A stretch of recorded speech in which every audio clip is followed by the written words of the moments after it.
Hello everyone, I am Shikha. Welcome back to my YouTube channel. So आज की video में हम कवर करने वाले हैं सेल सिग्नलिंग। पहले हम बात करते हैं सेल सिग्नलिंग क्या होती है। कोई भी सेल है, उसको डिवीजन पे जाना है, उसको प्रोलिफरेट होना है, उसकी ग्रोथ होनी है, एपोप्टोसिस में जाना है, उसको कोई भी एक्टिविटी परफॉर्म करनी है, तो वो क्या कोई भी एक्टिविटी ऐसे ही परफॉर्म कर देती है? नहीं, उसके लिए उसको एक पर्टिकुलर सिग्नल मिलता है। उस सिग्नल को रिकॉग्नाइज करके वो उस एक्टिविटी को परफॉर्म करती है।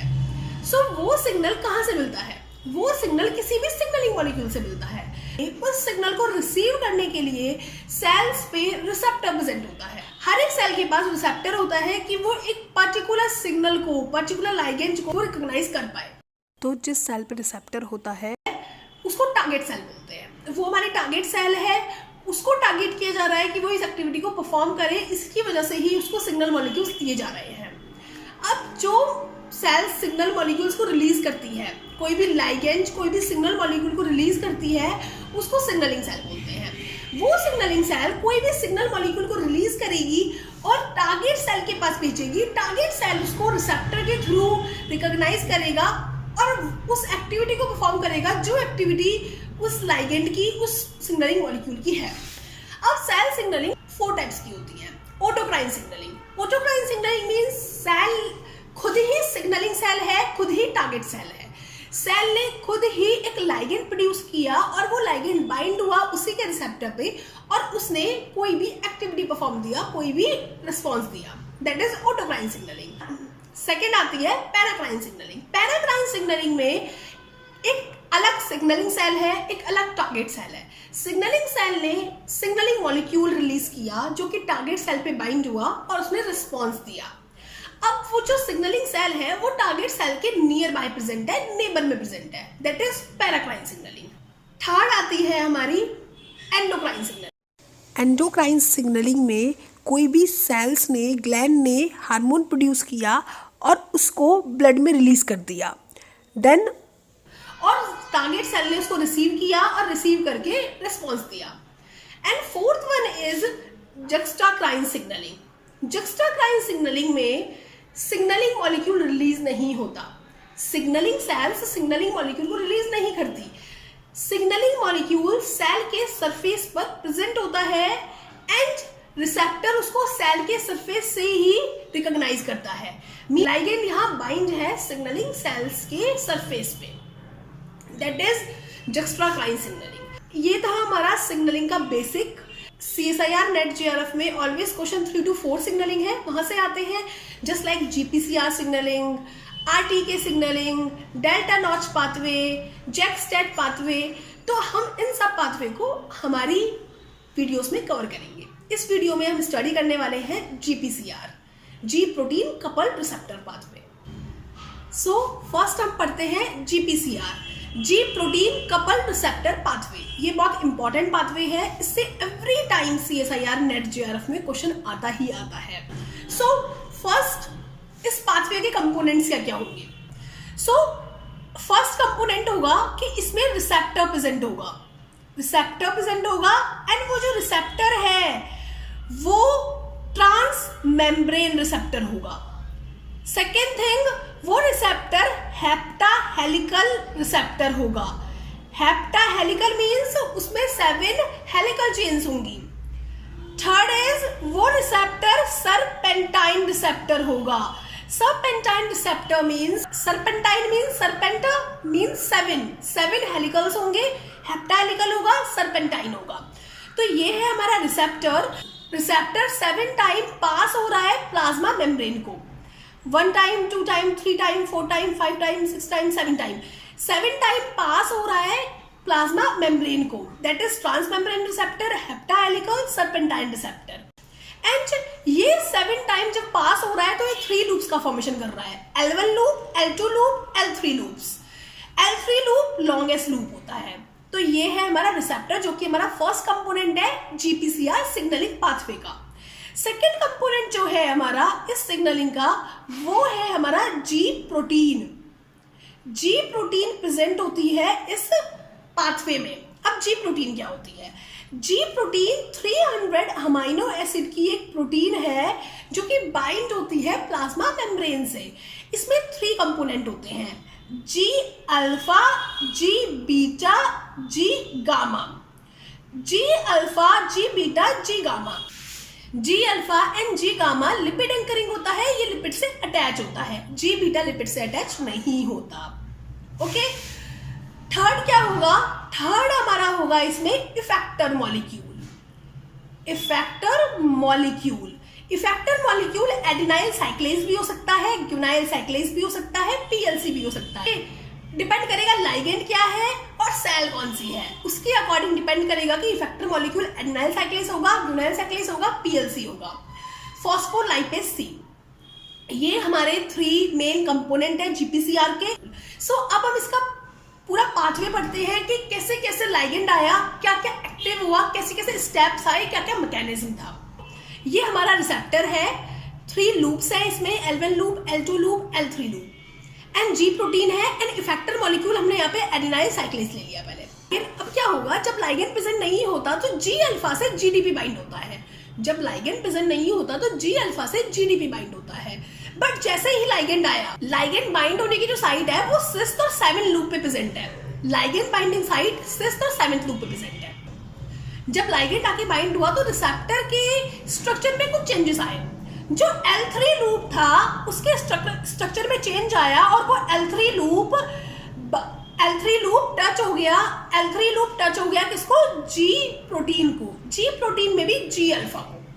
एंड उसमें जी अल्फा में एक ग्वानिन एक्सचेंज फैक्टर था।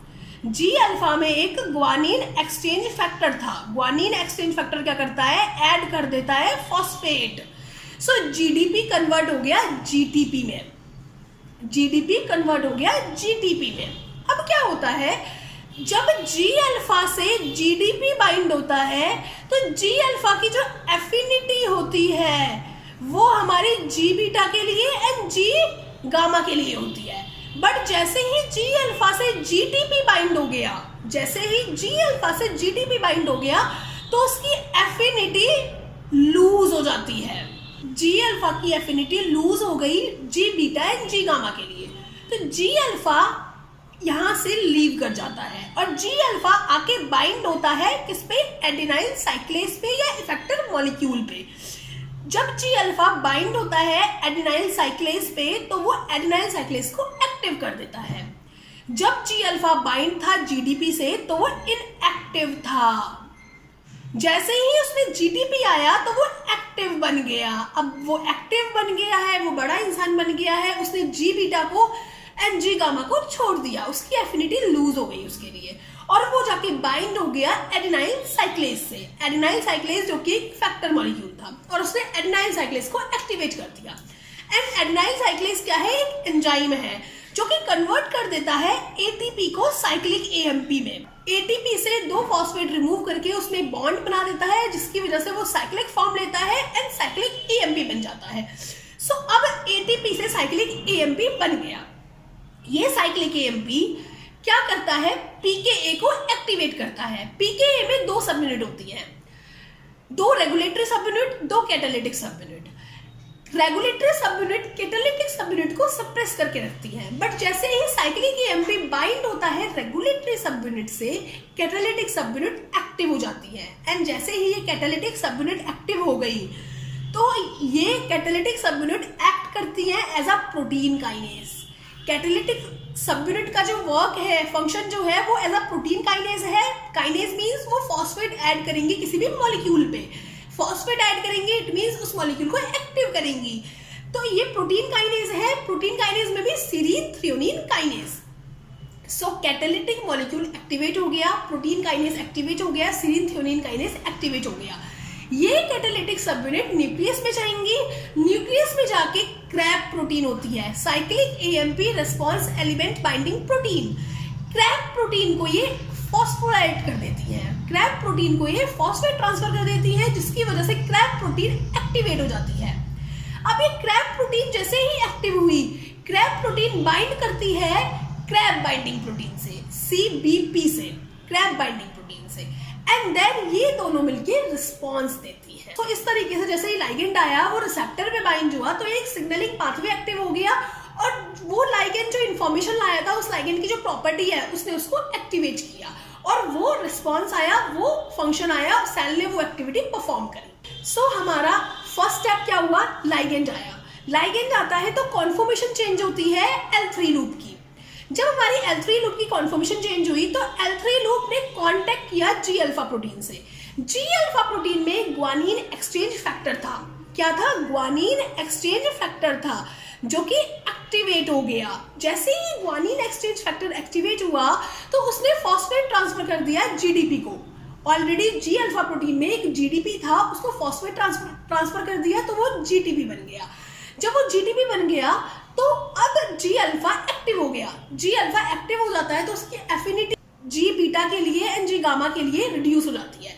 जैसे ही उसकी एफिनिटी रिड्यूस हुई वो बाइंड हुआ एडेनाइल साइक्लेस से, उसने एडेनाइल साइक्लेस को एक्टिवेट किया जिसकी वजह से एडेनाइल साइक्लेस ने ATP को साइक्लिक AMP में कन्वर्ट किया। एडेनाइल साइक्लेस ने ATP को साइक्लिक AMP में कन्वर्ट किया। साइक्लिक AMP क्या करता है, यहाँ पे रोल प्ले करता है as a secondary messenger. Secondary messenger क्या होते हैं, लाइगेंड हमारा फर्स्ट मैसेंजर है, वो फर्स्ट सिग्नल को लाया एंड उसने आगे जाके सिग्नल को कन्वे किया तो जो मॉलिक्यूल प्रोड्यूस हुआ उसको हम सेकेंडरी मैसेंजर बोलते हैं। तो यहाँ पे जो मेन मॉलिक्यूल जिसने आगे सिग्नल को कन्वे किया वो क्या था, साइक्लिक AMP। साइक्लिक AMP ने तो आगे सिग्नल को कन्वे किया, उसने एक्टिवेट किया PKA को। PKA की कैटालिटिक यूनिट जैसे ही एक्टिव हुई हमारा काइनेस एक्टिविटी एक्टिव हो गई। सो यहाँ पे साइक्लिक AMP एक्ट कर रहा है एज अ सेकेंडरी मैसेंजर। तो सेकेंडरी मैसेंजर आ गया, that is cyclic AMP। Secondary messenger आया तो साइक्लिक AMP बाइंड हुआ PKA की रेगुलेटरी सब यूनिट से, जिसकी वजह से PKA की जो कैटालिटिक सब यूनिट थी वो एक्टिव हो गई। एंड कैटालिटिक सब यूनिट क्या थी, सीरीन थ्रियोनिन काइनेस। वो एक काइनेस था जो कि काइनेस मीन्स वो फॉस्फेट ट्रांसफर करता है किसी भी मॉलिक्यूल पे, जिसकी वजह से वो मॉलिक्यूल एक्टिव हो जाते हैं। तो ये कैटालिटिक सब यूनिट न्यूक्लियस में गई एंड क्रैब प्रोटीन को उसने फॉस्फेट ट्रांसफर किया जिसकी वजह से क्रैब एक्टिव हुआ, क्रैब बाइंड हुआ, क्रैब बाइंडिंग प्रोटीन से एंड रिस्पॉन्स आया। तो ये हमारा GPCR का सिग्नलिंग पाथवे है। लाइगेंड इस पाथवे से होकर रिस्पॉन्स लाता है। तो अब तक हमने वन इफेक्टर मॉलिक्यूल की रिगार्डिंग पढ़ा कि इफेक्टर मॉलिक्यूल इफ एडेनाइल साइक्लेस होगा तो क्या होगा। इफ इफेक्टर मॉलिक्यूल ग्यूनाइल साइक्लेस हुआ तो जहां जहां एडेनिन था वहां ग्यूनाइल आ जाएगा। इट मीन्स ग्यूनाइल साइक्लेस एक्टिवेट होगा। सो साइक्लिक GMP बाइंड होंगे PKA पे एंड एक्टिव करेंगे कैटालिटिक यूनिट को। सो जहां जहां एडेनाइल होगा वहां ग्यूनाइल आ जाएगा। बट थर्ड इफेक्टर मॉलिक्यूल था हमारा PLC, phospholipase C। So if third effector molecule present होगा तो सिग्नलिंग पाथवे क्या होगा वो देखते हैं। ये हमारा नॉर्मल रिसेप्टर है। रिसेप्टर पर हमारा लाइगेंड आके बाइंड हुआ 6th 7th लूप पे, 6th 7th हेलिक्स पे बाइंड हुआ लाइगेंड।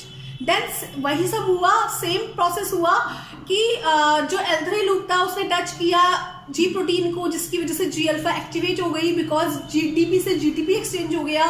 देन हमारा ये जो G प्रोटीन की G अल्फा थी वो जाके बाइंड हुई इफेक्टर मॉलिक्यूल से, that is PLC, phospholipase C।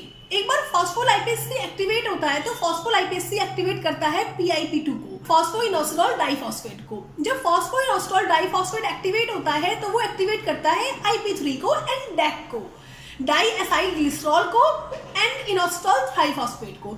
Inositol triphosphate जो है वो बाइंड होता है स्मूथ एंडोप्लाज्मिक रेटिकुलम पे, एक रिसेप्टर प्रेजेंट होता है उस पे बाइंड होता है। जब इस गेट पे लाइगेंड बाइंड होता है इनोसिटॉल ट्राइफॉस्फेट तो कैल्शियम आयन के लिए गेट ओपन हो जाता है। इसको हम बोलते हैं ligand gated ion channel. Calcium ion के लिए गेट ओपन हो जाता है एंड कैल्शियम आयन का flow outside the smooth endoplasmic reticulum होना स्टार्ट हो जाता है। देन हमारा रिस्पॉन्स आता है। सो रिस्पॉन्स इफ PLC के थ्रू आएगा, इफेक्टिव मॉलिक्यूल इफ PLC होगा तो हमारा ये सिग्नलिंग पाथवे फॉलो करेगा। देन हमारे 3 एंजाइम्स हो सकते हैं इफेक्टिव मॉलिक्यूल की जगह, एडेनाइल साइक्लेस भी हो सकता है, ग्यूनाइल साइक्लेस भी हो सकता है, PLC भी हो सकता है। इफ एडेनाइल साइक्लेस होगा तो जो सेकेंडरी मैसेंजर आया वो क्या आया, साइक्लिक AMP। इफ ग्यूनाइल साइक्लेस हुआ तो एडेनाइल की जगह ग्यूनाइल आ जाएगा। इट मीन सेकेंडरी मैसेंजर अब है cyclic guanyl monophosphate, cyclic GMP। And जब में काइनेस एक्टिवेट हुआ वो कौन से हुए, एडेनाइल साइक्लेस के केसेस में जो काइनेस एक्टिवेट हुआ वो PKA एक्टिव हुआ एंड ब्यूनाइल साइक्लेज के केस में पीकेजी एक्टिव होगा। ये दोनों ऑलमोस्ट सेम स्टेप्स फॉलो करते हैं। बट इफ पीएलसी आता है, पीएलसी से के पहले के स्टेप्स बिल्कुल सेम होंगे, बट जैसे ही पीएलसी आया तो पीएलसी ने एक्टिवेट किया PIP2 को, PIP2 ने एक्टिवेट किया DAG को एंड IP3 को। सो अब जो हमारे सेकेंडरी मैसेंजर है वो क्या है, DAG एंड IP3। DAG ने एक्टिवेट किया PKC को, फॉस्फोकाइनेज C को, IP3 की वजह से कैल्शियम आया। सो इसमें सेकेंडरी मैसेंजर क्या है, DAG एंड IP3। तो ये हमारे 3 पाथवेज हैं जो कि GPCR फॉलो करता है। वो डिपेंड करेगा किस पे, इफेक्टर मॉलिक्यूल पे, कि इफेक्टर मॉलिक्यूल क्या होगा। सो ये सब हमारा GPCR के रिगार्डिंग था। नेक्स्ट वीडियो में हम कुछ लाइगेंड के एग्जांपल्स देखेंगे GPCR पाथवे में। तो नेक्स्ट पार्ट में हम कवर करेंगे GPCR पाथवे के ligands. So best of luck.